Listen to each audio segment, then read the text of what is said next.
মহিলা এমপি ফারজানা সুমি এমপির পক্ষ থেকে আমরা পানি বিতরণ করেছি। প্রচণ্ড তাপদাহের ভিতরে মানুষের খুব খারাপ অবস্থায়, এই অবস্থায় আমরা পানি বিতরণ করেছি। আমতলীতে মহিলা এমপির পক্ষ থেকে সুপেয় ঠান্ডা পানি বিতরণ। তীব্র তাপদাহে পড়ছে সারা দেশের জনমানুষ। বৈশাখের খরতাপে হাঁসফাঁস করছে প্রাণীকুল। প্রতিদিনই ঊর্ধ্বমুখী হচ্ছে ব্যারোমিটারের পারদ। টানা এক সপ্তাহ ধরে তাপমাত্রা বাড়ছে।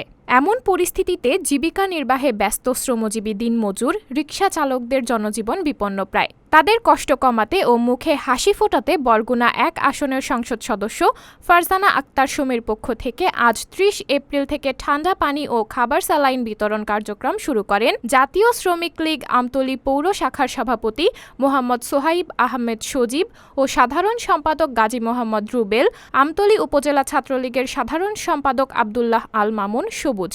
ঠান্ডা পানি ও খাবার স্যালাইন পেয়ে শ্রমজীবী ও রিকশা চালকেরা বলেন, আমাদের নিয়ে কারো ভাবনা দেখি না। এই প্রচণ্ড গরমে আমাদের কথা চিন্তা করে মহিলা এমপির পক্ষ থেকে যে উপহার এসেছে তা পেয়ে আমরা খুবই খুশি হয়েছি।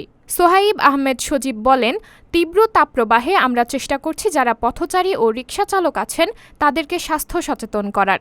এজন্য ঠান্ডা পানি বিতরণ করেছি। এটা ধারাবাহিকভাবে আমরা চালিয়ে যাব ইনশাআল্লাহ। আব্দুল্লাহ আল মামুন সবুজ বলেন, তীব্র গরমে আমরা খেটে খাওয়া মানুষদের পাশে দাঁড়ানোর চেষ্টা করছি।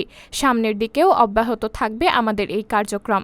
এ সময় উপস্থিত ছিলেন অমিত রসুল অপি, সাংগঠনিক সম্পাদক পৌর ছাত্রলীগ, মোহাম্মদ অমি, সাংগঠনিক সম্পাদক পৌর ছাত্রলীগ, ইমরান হোসেন, উপজেলা ছাত্রলীগ, মোহাম্মদ জামিল, মোহাম্মদ তামিম, ভুট্টু, রতন, সুজন, চন্দন, জনাব রাসেল, শহীদুল সহ বিভিন্ন অঙ্গ সংগঠনের নেতৃবৃন্দ সবাই উপস্থিত থেকে ফারজানা আক্তার সুমি এমপির পক্ষ থেকে ঠান্ডা পানি বিতরণ করেছেন।